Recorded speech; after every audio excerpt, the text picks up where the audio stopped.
네, 할렐루야. 어, 오늘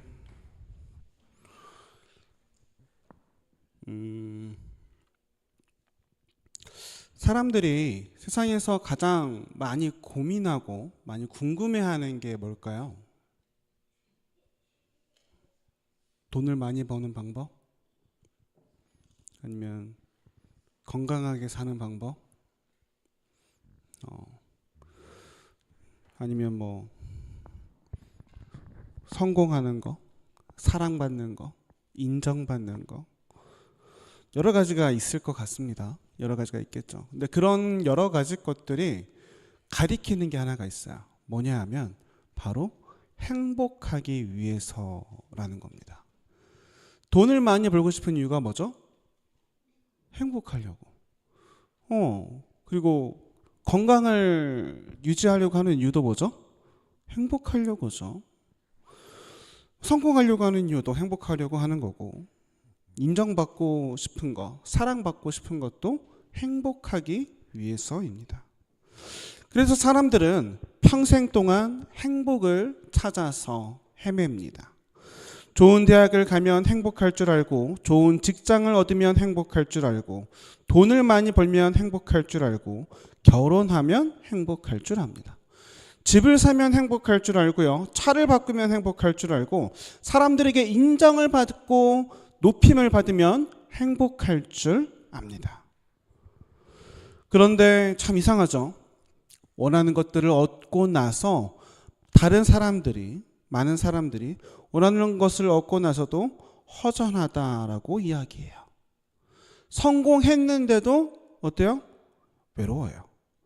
돈이 많으면 어때요? 불안합니다. 사람들에게 둘러싸여서 높임을 받고 있지만 그 마음은 여전히 혼자입니다. 그런데 반대로 그런 사람들도 있죠. 세상적으로 봤을 때 별거 없는 사람인 것 같은데 늘 웃고 있는 사람. 세상적으로 봤을 때는 가진 게 없는데 웃고 있는 사람. 문제가 있어도 무너지지 않는 사람. 왜 그럴까? 왜 그럴까? 제 인생을 이렇게 가만히 생각해 보면 그렇게 부족함 없이 자랐습니다만 그럼에도 불구하고 마음속에 좀 응어리진 것들이 있었나 봐요. 그래서 언젠가부턴가는 고민이 한 가지가 있어요. 꽤 오랫동안 고민하던 것이 한 가지가 있었어요. 그 중에 하나가 뭐였냐면 과연 세상에서 가장 행복한 사람은 어떤 사람인가? 그리고 반대로 세상에서 가장 불행한 사람은 어떤 사람인가?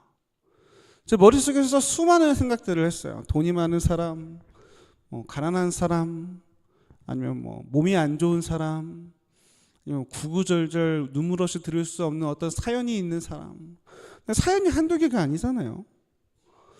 그래서 세상에서 가장 행복하고 세상에서 가장 불행한 것이 무엇인가에 대한 고민을 하다 보니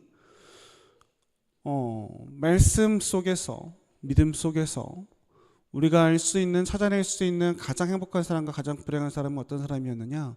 가장 행복한 사람은 하나님과 동행하는 사람이었습니다. 그럼 가장 불행한 사람은 뭐죠? 하나님이 없는 사람이에요. 그 인생에 하나님이 없이 혼자라고 느끼며 살아가는 사람이 바로 가장 불행한 사람이다라고 생각했습니다. 그 말씀을 가지고 여러분들과 함께 나눠보고자 합니다. 전도서 3장 11절 말씀에 하나님이 모든 것을 지으시되 때를 따라 아름답게 하셨고 또 사람들에게는 영원을 사모하는 마음을 주셨느니라 라고 이야기하고 있어요. 영원을 사모하는 마음. 이 말씀은 인간이라는 존재가 단순히 먹고 자고 일하고 돈 벌고 그렇게 살아가는 존재가 아니다라는 거죠. 단순하게 본능적인 삶을 살아가는 존재가 아니다라는 거예요. 특별한 마음을 넣으셨는데 그것이 뭐냐? 바로 영원을 사모하는 마음이에요. 그렇게 영원을 사모하는 마음이 있기 때문에 인간은 계속해서 질문하는 겁니다. 나는 왜 사는가? 사람은 죽으면 끝나는가? 진짜 행복은 무엇인가? 사랑이 왜 필요한가? 내 인생의 대체 의미는 어디에 있는가? 동물들은요, 그런 질문을 하지 않죠. 그들은 그냥 먹고 사는 게 문제입니다. 배고프면 좋고 배고프면 불행한 겁니다. 하지만 인간은 질문을 해요. 왜? 영원을 사모하는 마음이 그의 마음속에 있기 때문이죠. 창세기 1장 27절 말씀에 하나님이 자기 형상 곧 하나님의 형상대로 사람을 창조하시되 남자와 여자를 창조하시고 라고 이야기하고 있어요. 뭐라고요? 사람은 하나님의 형상대로 지음을 받았다라고 이야기하고 있습니다. 그렇기 때문에 인간은 단순하게 동물들처럼 다른 생물들처럼 먹는 것으로만 배부름으로만 만족하지 않는다라는 거예요. 밥만 먹는다고 행복하지 않고 돈만 있는다고 행복하지 않고 즐거움만 있다고 해도 행복하지 않아요. 왜? 영혼을 향한 마음. 영혼을 향한 마음이 어떤 걸까요? 여러분, 영혼을 사모하는 마음이 뭘까요? 여러분, 영원한 게 뭐죠? 하나님이죠. 하나님. 영혼을 사모하는 마음이라는 건 결국 하나님을 향한 깊은 갈망이 우리 인간들에게 있다라는 거예요. 여러분, 전도서 1장 2절 말씀에 굉장히 유명한 말이 있죠. 전도자가 이르되 헛되고 헛되며 헛되고 헛되니 모든 것이 헛되도다. 이 말을 한 사람은 우리가 잘 알고 있듯이 솔로몬입니다. 여러분, 솔로몬은 어떤 사람이었습니까? 그가 인생의 실패자였나요? 아니죠. 그는 세상적으로 보면 가장 성공한 사람이었습니다. 그는 돈이 있었고요, 권력이 있었고요, 지혜도 있었고, 명예도 있었고, 쾌락도 있었고, 궁전도 있고, 모든 사람들의 칭찬을 받는 사람이 바로 솔로몬이었습니다. 요즘 말로 쉽게 풀이해서 보자면 재벌 회장의, 인플루언서의, 세계적인 지도자의, 천재 사업가의 대단한 사람이라는 거죠. 우리가 생각할 수 있는 요즘 굉장히 유명한 어떤 CEO들도 있잖아요. 부자인 사람들. 그런 사람들보다도 더 대단한 사람이었을 것 같아요. 그런데 그런 솔로몬이 인생의 마지막에 이르러서 헛되고 헛되다라고 이야기한다라는 거예요. 이 헛되다라는 말이 어떤 말이냐 하면, 헛되다라는 말은 인생에 아무런 의미가 없다라는 말이 아니에요, 여러분. 정확하게 말하자면 그가 살아보니 하나님 없이 붙잡은 세상의 모든 것들은 헛되더라라는 거예요. 붙잡을 땐 좋아요. 붙잡을 땐 좋습니다. 그런데 안개처럼 사라진다라는 거예요. 여러분, 돈도요, 결국 사라집니다. 젊음도요, 사라지죠. 인기도 사라지고, 칭찬도 사라지고, 성공도, 성공의 감격도 오래가지 않아요. 이걸 우리가 좀 더 체감하기 쉽게 이야기하자면, 여러분, 핸드폰 새로 바꾸실 때는 어떻죠? 기분이 매우 좋죠. 그런데 시간이 지나면 어때요? 그냥 핸드폰이에요. 여러분, 만약에 차를 샀다라고 가정해 봅시다. 차를 사면 어땠을까요? 기분이 매우 좋겠죠. 근데 어때요? 시간이 지나면 그거는 그냥 차예요. 집을 여러분들이 만약에 이사를 갔다라고 생각해 봅시다. 처음엔 기분이 너무너무 좋을 거예요. 근데 시간이 지나면 어때요? 그냥 집이에요. 익숙해진다라는 거예요. 돈을 벌면 만족할 줄 아는데 돈을 벌면 벌수록 더 벌고 싶으시는 거. 그게 인간이라는 거예요. 왜? 인간의 영혼은 영원하신 하나님을 사모하고 있고 영원하신 하나님을 갈망하고 있는데 다른 걸로 채우려고 하니까 채워지지가 않는 거죠. 시편 42편 1절 말씀에 하나님이여 사슴이 시냇물을 찾기에 갈급함 같이 내 영혼이 주를 찾기에 갈급하나이다. 사슴은 물 없이 살 수 있나요? 살 수 없어요. 물 없이 살 수 없는 존재가 물을 찾아 헤매는 것처럼 하나님, 내 영혼이 그렇게 주님을 찾고 있습니다라고 이야기하고 있다는 거죠. 그게 바로 인간의 본질이에요. 우리는 하나님 없이 행복해질 수 있는 존재로 만들어지지 않았다라는 거예요. 하나님 안에서 살아야만이 만족하는 존재다라는 겁니다. 그렇기 때문에 세상에서 가장 행복한 사람은 세상에 많은 것들을 가지고 있는 사람이 아니라 하나님 안에서 자신의 영혼의 갈증을 해결한 사람이 바로 가장 행복한 사람이다라는 거예요. 창세기 2장 18절 말씀에 이런 말씀이 있습니다. 여호와 하나님이 이르시되 사람이 혼자 사는 것이 좋지 아니하니 내가 그를 위하여 돕는 배필을 지으리라 하시니라. 창세기 말씀을 이렇게 쭉 보면 처음에 우리가 잘 알고 있듯이 창세기의 내용은 뭐죠? 하나님이 천지를 창조하신 내용이죠. 천지를 창조하시면서 뭐라고 하시죠? 계속 좋았더라 라고 이야기하십니다.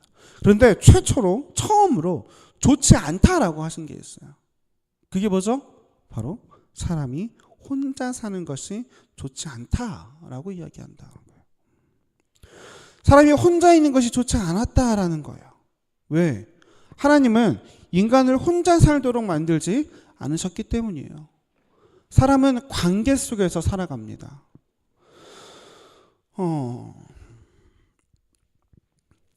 그렇기 때문에 하나님의 지음을 받은 우리 인간들은 관계 속에서 살아갈 때 더 인간답다라는 거죠. 그래서 요한일서 4장 7절 8절 말씀에 사랑하는 자들아 우리가 서로 사랑하자. 사랑은 하나님께 속한 것이니 사랑하는 자마다 하나님으로부터 나서 하나님을 알고 사랑하지 아니하는 자는 하나님을 알지 못하나니 이는 하나님은 사랑이심이라 라고 이야기하고 있어요. 사랑이 얼마나 중요한지에 대해서 이야기하는데 참 재미있는 표현 중에 하나, 참 의미 있는 표현, 감동적인 표현 중에 하나가 그건 것 같아요. 이 기자는 성경 말씀에서 하나님이 사랑을 하신다라고 말하고 있지 않아요. 뭐라고 하죠? 하나님은 사랑이다라고 이야기하고 있다라는 거죠.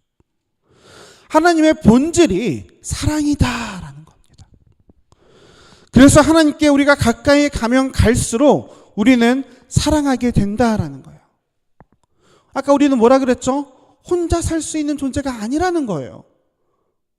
혼자 사는 것이 좋지 않다라는 거예요. 혼자 있는 것이 안 좋아요. 그럼 누군가가 있어야 돼요. 누군가가 누구죠?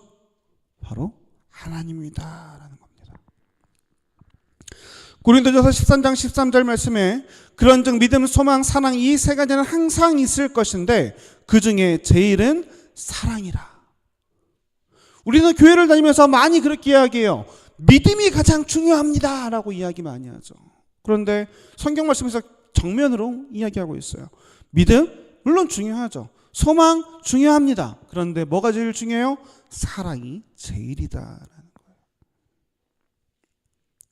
믿음은 천국에서 완성이 되고 소망도 천국에서 이루어집니다. 그런데 사랑은요, 여러분, 영원히 계속되는 거예요. 천국에 간다고 해서 사랑이 사라지나요? 사랑이 완성되어지나요?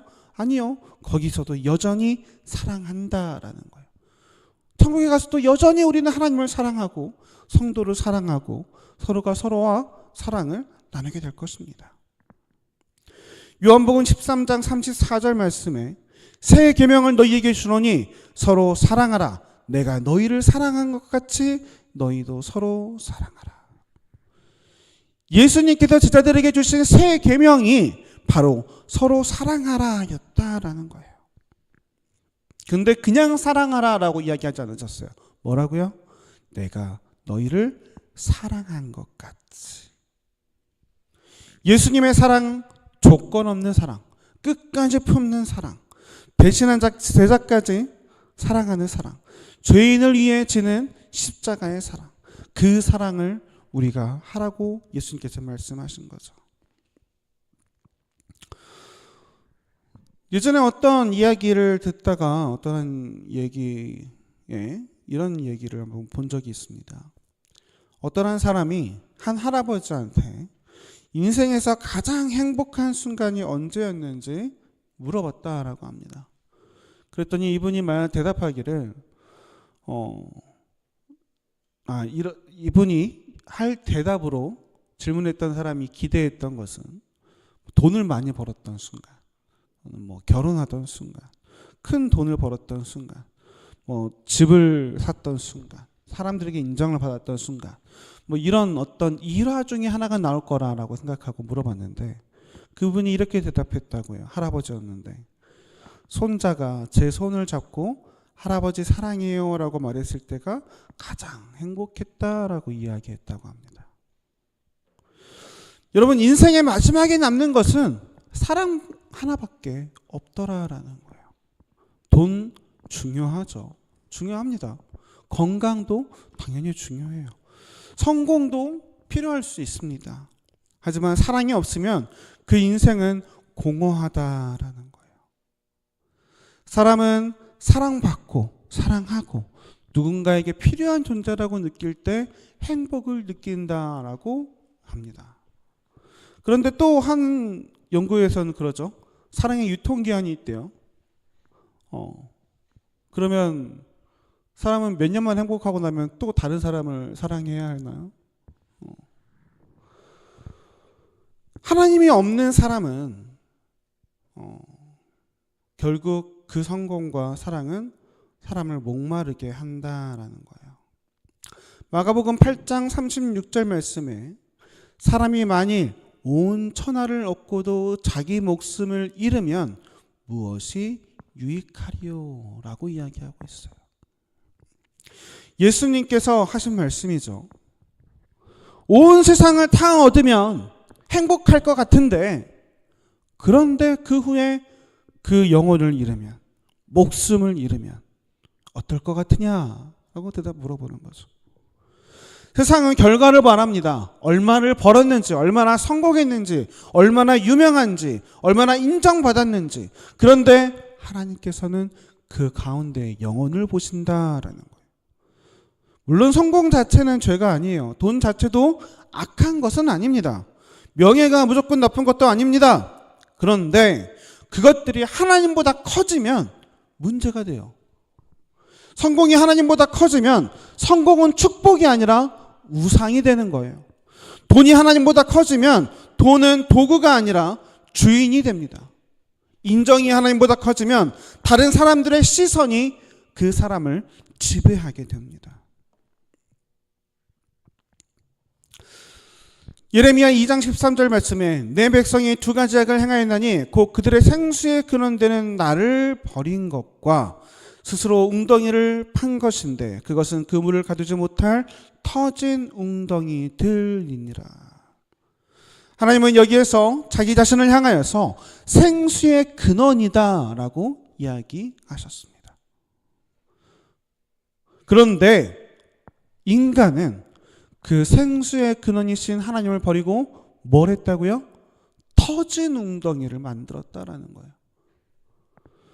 담을 수 없는, 물을 담아도 새어나가는 터진 웅덩이. 여러분, 그게 인생인 것 같아요. 하나님 없는 인생. 하나님 없는 인생은 터진 웅덩이에요. 많은 사람들이 그것을 돈으로 채우려 하고요, 인기로 채우려 하고요, 사랑으로 채우려 하고요, 성공으로 채우려 하고요, 다른 사람들과의 관계에서 채우려고 계속해서 노력합니다. 그런데 어때요? 계속해서 새어나가죠. 또 목마르고 또 불안하고 또 비교하고 또 허전해지게 됩니다. 왜? 터진 웅덩이고 생수의 근원이 없으니까, 물의 근원이 없으니 계속해서 말라갈 수밖에 없더라라는 거예요. 예수님께서 사마리아 여인을 만나서 요한복음 4장 13절에서 14절 말씀에 그렇게 말씀하시죠. 예수께서 대답하여 이르시되 이 물을 마시는 자마다 다시 목마르려니와 내가 주는 물을 마시는 자는 영원히 목마르지 아니하리니 내가 주는 물은 그 속에서 영생하도록 솟아나는 샘물이 되리라. 여러분, 사마리아 여인을 만났을 때 그 사마리아 여인이 어떠했는지 우리가 다 알고 있죠. 이미 여러 명의 남자가 있었고 이미 여러 사람의 품속에서 자신의 인생의 목마름을 해결하려 했던 사람이었습니다. 그 여인은 사람으로 자신을 채우려 했어요. 관계로 자신을 채우려 했어요. 인정받고 싶었고 사랑받고 싶었고 그 외로움을 해결하고 싶었기에 그는 계속해서 다른 사람들을 만났습니다. 하지만 어때요? 계속 그녀는 목이 말랐어요. 그런 그 여인에게 예수님께서 말씀하시기를 내가 주는 물을 마시는 자는 영원히 목마르지 않을 것이다. 이 말씀은 단순하게 감정적으로 야, 너 목마르지, 목 이제 더 이상 안 마를까 하는 말이 아니에요. 뭐냐 하면 예수님 안에 있는 영원한 생명, 하나님과 회복된 관계, 영원 깊은 곳에서 솟아나는 참 만족, 그것을 말씀하시는 거죠. 세상이 주는 물은요, 여러분, 잠깐은 우리에게 해가를 줍니다. 잠깐은 만족감을 줘요. 잠깐은 우리에게 행복을 줍니다. 그런데 어때요? 그건 잠깐이다라는 거예요. 하지만 하나님이 주시는 물은 그 영혼을 살린다라는 겁니다.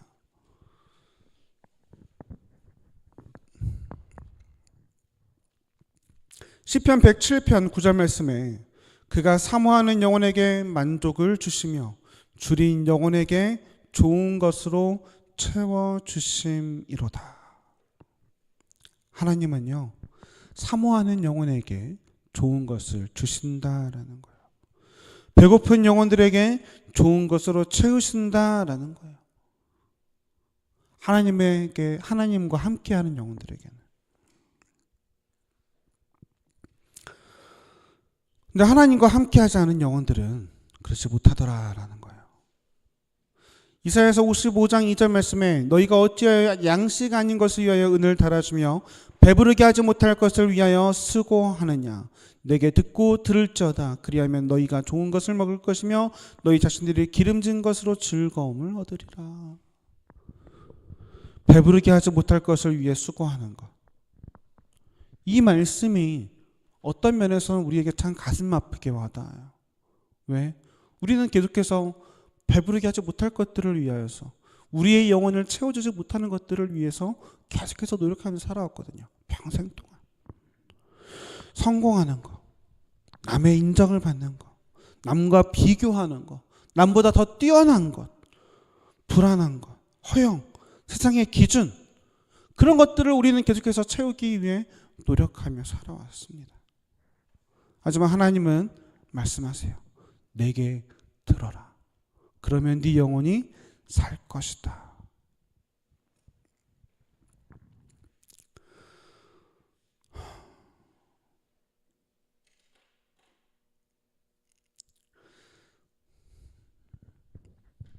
제가 살아보다 보니까 제가 아직 너무 많이 인생을 산 건 아니고 짧은 인생을 살았지만 살다 보니 사람들이 무너지는 경우들을 종종 보게 돼요. 물론 저도 무너질 뻔한 적들이 있었습니다. 그런데 그 무너질 때의 사람들의 공통점을 보면 다 그런 건 아니지만 대부분의 사람들은 자신이 혼자다라고 느낄 때 많이 무너지는 것 같아요. 내가 혼자다. 가족이 있지만 나는 혼자다. 부모가 있지만 나는 혼자다. 외로움 속에 있을 때 무너지는 것 같아요. 그렇기 때문에 많은 사람들이 다른 사람들과의 관계 속에서 인정받는 것을 원하는 게 아닌가라고 생각이 듭니다. 그런데 여러분, 외롭다라는 것이 어떤 특정한 사람들만 느끼는 감정인가요? 아니죠. 모든 사람들이 느끼는 감정이죠. 성경 말씀에서도 믿음의 사람들도 본인들의 외로움을 이야기합니다. 다윗도 외로웠고요. 엘리야도 외로웠고요. 바울도 외로웠다라는 거예요. 무슨 말이냐? 외롭다라는 것은 믿음이 없는 상태가 아니다라는 거예요. 외롭다라는 것은 인간이 연약한 존재라는 증거예요. 외로운 건 누구나 느낍니다. 그렇지만 그 외로움 속에서 하나님께서는 나에게 은혜를 베풀어 주시는 걸 기대하는 것, 그것이 바로 믿음인 것 같아요. 성경 아까 오전 말씀에 목사님들 잠깐 얘기하셨는데 엘리야의 이야기가 잠깐 하자면, 여러분 엘리야가 갈멜산에서 바알 선지자들과 대결을 하고 나서 로뎀나무 아래에 내려가서 무너져요. 그 전에 정말 너무너무 놀라운 기적을 일으켰어요. 바알의 선지자들과 대결을 해서 하늘에서 불이 떨어져서 놀라운 그런 기적을 일으켰죠. 근데 그러고 나서 그가 열왕기상 19장 4절 말씀에 자기 자신은 광야로 들어가 하룻길쯤 가서 한 로뎀나무 아래에 앉아서 자기가 죽기를 원하여 이르되 여호와여 넉넉하오니 지금 내 생명을 거두시옵소서. 엘리야가 그토록 놀라운 기적을 일으키고 나서 하룻밤쯤 걸어가더니 그곳에서 하나님께 그러는 거예요. 죽기를 원합니다. 왜 그랬을까? 왜 그건 그렇게 했을까? 그도 외로움을 느꼈기 때문이라고 생각해요. 왜? 나만 믿음을 지키고 있다. 그가 그 산에서 하나님께 제사를 드릴 때 사람들이 엘리야를 응원했나요? 아니죠. 나만 힘들고 나만 외롭고 아무도 나를 이해하지 못한다라는 생각이 엘리야를 그곳으로 이끌어 나갔던 것 같아요. 그런데 그렇게 기도하며 로뎀나무 아래에 앉아있던 엘리야에게 어떤 일이 일어나죠? 여호와의 사자가 찾아와서 숯불에 구운 떡과 물 한 병을 주죠. 사실 인간적으로 생각해 보면 그럴 것 같아요. 너 어디서 그런 이야기를 함부로 해? 이러면서 막 혼낼 것 같아요. 그런데 그게 아니라 하나님은 엘리야를 혼내지 않으시고 오히려 먹이시고 마시게 하시고 쉬게 하셨다라는 거죠. 그러면서 엘리야를 회복시키셨어요. 근데 그러고 나서 그 후에 하나님께서 엘리야에게 말씀하시기를 뭐라고 하냐면 19장 18절 말씀에 그러나 내가 이스라엘 가운데 7,000명을 남기리니 다 바알에게 무릎 꿇지 아니하고 다 바알에게 입맞추지 아니한 자라. 엘리야는 나만 남았다라고 생각했는데 하나님은 아니야, 내가 7,000명을 남겨뒀어 라고 이야기하셨다라는 거예요. 여러분, 우리가 가장 외롭고 가장 어렵고 가장 힘들 때 우리에겐 늘 그 마음이 들어요. 뭐죠? 나만 힘들어. 나만 있어. 나 혼자야. 아무도 나를 알아주지 않아. 나만 어려워. 그런데 하나님은 뭐라고 하세요? 7,000명을 남겨두었다. 아니야. 내가 너를 위해서 남겨둔 사람들이 있어. 너는 혼자가 아니야. 하나님께서는 그렇게 말씀하시면서 또한 이사야서 41장 10절 말씀에 두려워하지 말라 내가 너와 함께 함이라. 하나님께서 우리와 함께 하시겠다라고 이야기하고 있다는 겁니다.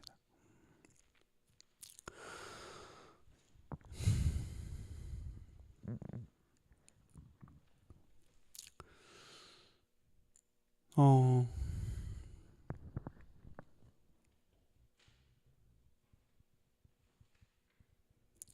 사도 바울이 이런 말씀을 하죠. 로마서 8장 38절 39절 말씀에 내가 확신하노니 사망이나 생명이나 천사들이나 권세자들이나 현재일이나 장래일이나 능력이나 높음이나 기쁨이나 다른 어떤 피조물이라도 우리를 우리 주 그리스도 예수 안에 있는 하나님의 사랑에서 끊을 수 없으리라.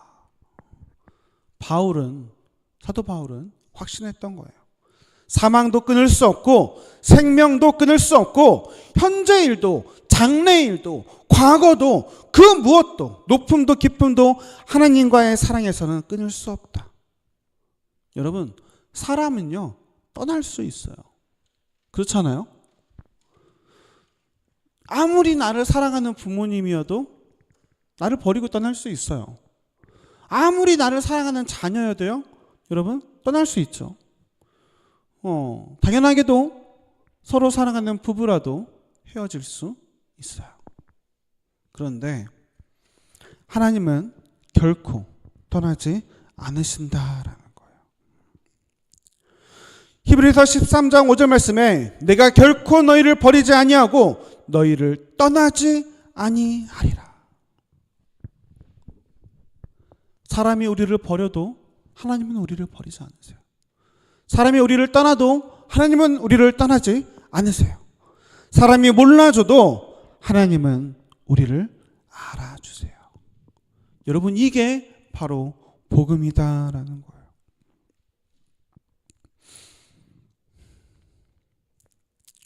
많은 사람들은 그렇게 생각을 합니다. 행복하기 위해서는 문제가 없어야 해. 그래서 그런 말 하죠. 돈이 많으면 행복한 것이 아니다라고 말했더니 누가 어떤 사람이 말한 건지 아니면 영화에서 나온 이야기인지 정확히 모르겠습니다만 그런 멘트가 있죠. 돈이 적어서 그렇게 말하는 거라고. 더 많은 돈이 있으면 행복도 살 수 있다고.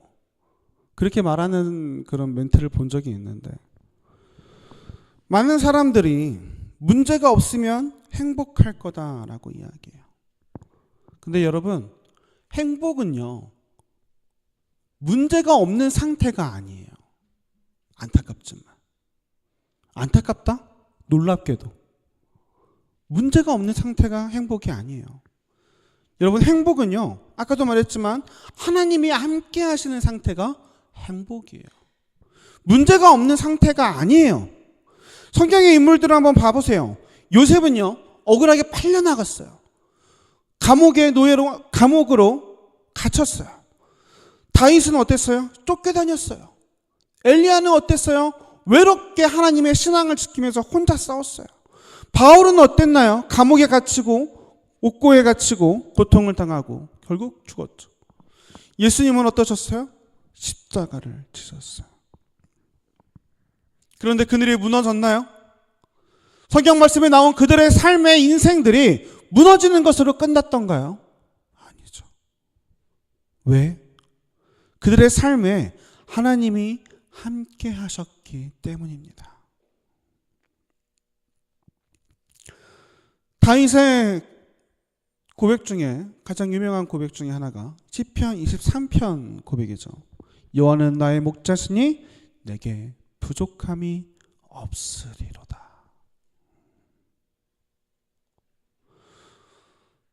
내가 사망의 음침한 곤질자기로 다닐지라도 해를 두려워하지 않을 것은 주께서 나와 함께 하심이라. 문제가 없기 때문에 그의 인생이 행복했던 것이 아니에요. 다윗은 평탄한 인생을 산 사람이 아니었습니다. 그는 어렸을 때부터 사울에게 쫓겨다니며 살았고요. 아들에게도 배신당했고요. 부하에게도 배신당했고요. 죄로 인해서 벌을 받았던 적도 있고요. 눈물의 시간을 보냈던 적도 있습니다. 그런데 그런 다윗이 뭐라고 고백해요? 나는 부족함이 없습니다. 왜요? 그의 인생에 문제가 없어서가 아니에요. 그의 인생에 아무런 장애물이 없어서가 아니에요. 목자 되신 하나님께서 그와 함께 하셨기 때문입니다. 다윗은 사망의 음침한 골짜기를 지나가고 있어요. 사망의 음침한 골짜기, 어떻게 언제 상해를 입게 될지, 언제 고통을 받게 될지, 누가 나를 찌를지, 누가 나를 잡아갈지 알 수 없는 그곳에서 그는 하나님께서 함께 하시기에 나는 두렵지 않다라고 고백하고 있다라는 겁니다. 여러분, 이게 바로 진짜 행복이다라는 거예요. 문제가 없는 삶, 아무런 장애물이 없는 삶, 나를 방해하는 것들이 없는 삶이 행복한 것이 아니라 문제 속에서도 하나님과 동행하는 삶.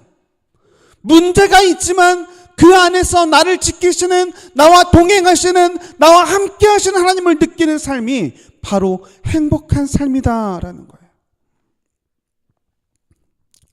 요한복음 16장 33절 말씀에 이것을 너희에게 이르는 것은 너희로 내 안에서 평안을 누리게 하려 함이라. 세상에서는 너희가 환난을 당하나 담대하라. 내가 세상을 이기었노라. 이 말씀에서도요, 여러분, 예수님께서는 너희가 세상에서 환난을 당하지 않을 거야. 내가 지킬 테니까 너희는 환난의 고통을 겪지 않아도 돼. 라고 말씀하지 않으셨다라는 거예요. 뭐라고요? 세상에서는 너희가 환난을 당할 거야. 그런데 담대하라. 내가 세상을 이기었노라. 믿는 사람의 행복은 환난이 없어서 오는 행복이 아니에요. 예수님이 세상을 이기셨는데 그 이기신 예수님께서 나의 주인 되시고 나와 동행하시고 나를 지키신다라는 그 믿음이 우리에게 오는 평안이다라는 거예요. 세상을 살다 보면 아픈 일도 있고 이해되지 않는 일도 있고 억울한 일도 있습니다. 하지만 우리가 가지고 있는 하나님에 대한 믿음은 어떤 믿음이죠? 그 모든 것들이 결국 합력하여서 선을 이루시는 하나님의 손길을 우리가 믿는 것 아니겠습니까? 사도 바울이 빌립보서 4장 말씀에 그런 말을 하죠.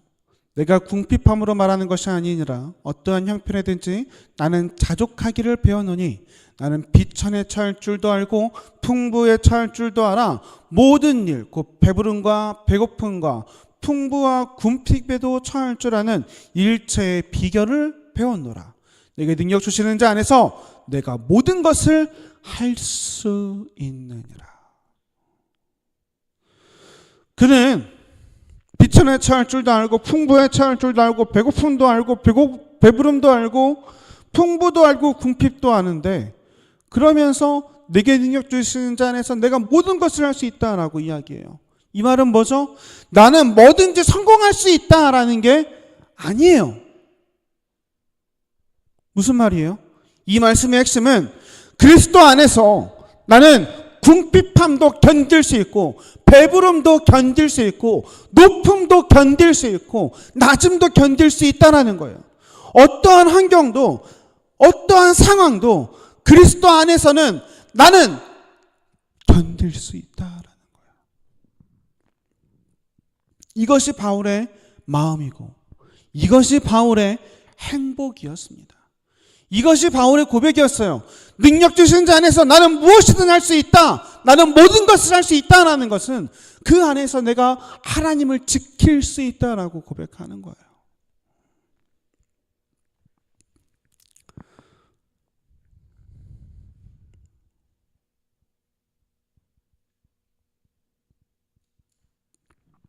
시편 139편 14절 말씀에 내가 주께 감사하옴은 나를 지으심이 심히 기묘하심이라.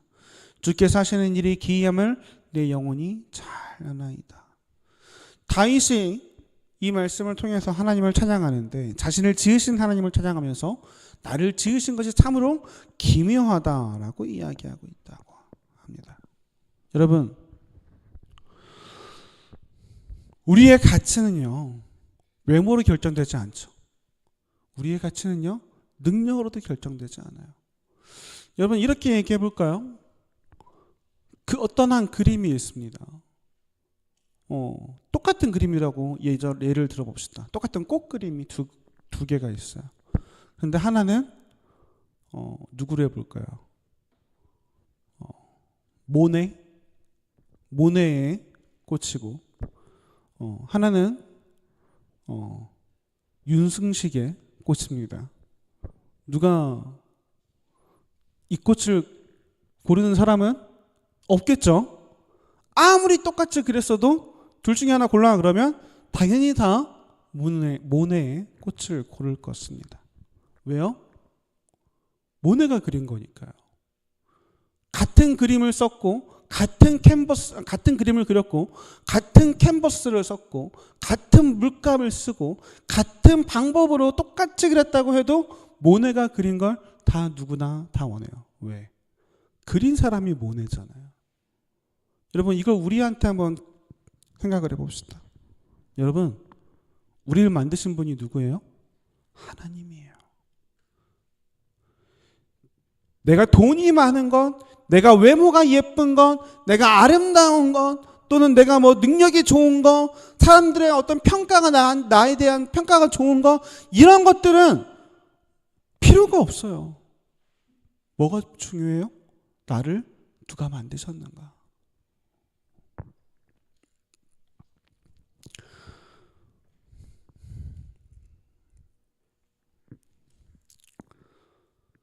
여러분, 하나님은요, 누군가를 사용하실 때 그가 어떠한 사람인지 아무런 상관을 하지 않으세요. 얼마나 상관하지 않으시느냐? 하나님은요, 80세 먹은 노인도 부르세요. 하나님은요, 6살 먹은 아이도 부르세요. 하나님은요, 여자도 부르시고요. 하나님은요, 남자도 부르세요. 아무런 상관이 없어요. 왜? 하나님이 지으신 것이니까.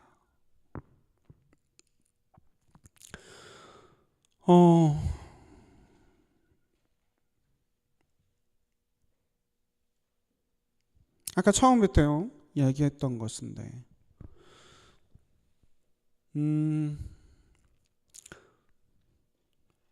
뭐 많은 분들이 좀 시간이 지나다 보면 헛생각들을 하시잖아요. 시간이 많이 나면 헛생각들을 하시는데, 저의 헛생각 중에 하나도 아까도 말했듯이 가장 행복한 사람은 누구인가, 또 가장 불행한 사람은 누구인가에 대한 고민이었어요. 혼자서 막 고민을 해봤어요. 양발이 없는 사람이 불행할까, 양팔이 없는 사람이 불행할까, 고민을 한참 하다가 양발이나 양팔이 없는 사람보다 오른쪽 발과 오른쪽 팔이 없는 사람이 더 불행하지 않을까? 아닌가? 아니면 양발과 양다리가 다 없는 사람이 불행할까? 근데 양발과 양팔이 없는 사람들 중에서 왜 되게 행복하신 분들도 있잖아요. 그거 보면서 저 사람들도 불행하지 않구나. 그러면 어떤 게 제일 불행할까? 그래서 막 여러 가지 고민을 막 해봤어요. 그런 고민을 했던 이유가 뭐냐? 그러면 제 인생이 행복하지 않다라고 느꼈기 때문이에요. 내 인생이 행복하지 않다라고 느꼈기 때문에 가장 행복한 사람은 과연 어떤 걸 갖고 있는 사람일까? 와, 가장 불행한 사람은 과연 나보다 얼마나 불행한가에 대한 고민이 있었던 거죠.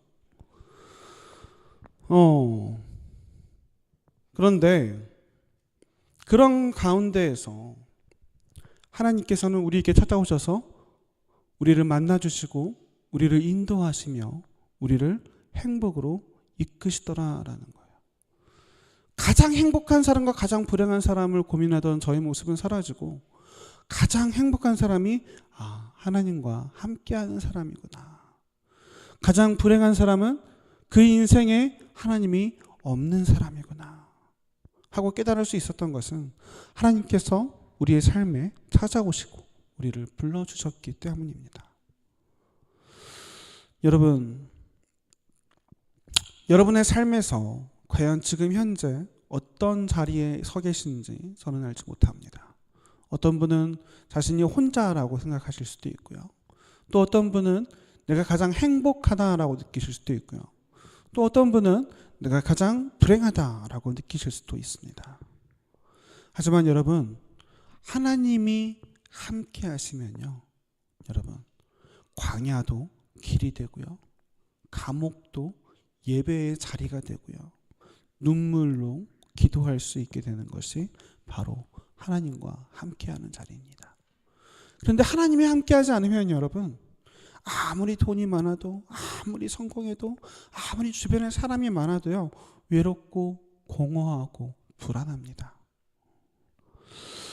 여러분은 과연 지금 무엇으로 행복을 찾고 있는지 한번 우리의 마음을 되돌아보았으면 좋겠습니다. 내 마음은 지금 무엇으로 채워져 있는가? 나는 지금 하나님과 동행하고 있는가? 나는 지금 과연 하나님 없이 터진 웅덩이에 물을 붓고 있지는 않는가? 내 인생의 가장 큰 기쁨이 무엇인가? 여러분, 분명한 것은 하나님은 우리를 사랑하고 계시다라는 거예요. 하나님은 우리를 버리지 않으신다라는 겁니다. 하나님은요, 우리의 외로움을 아시고요, 우리의 괴로운 걸 아시고요, 우리의 고통을 아세요. 그렇기 때문에 우리를 위로하시고 우리와 함께 하시고 우리를 인도하시는 분이 바로 하나님이다라는 겁니다.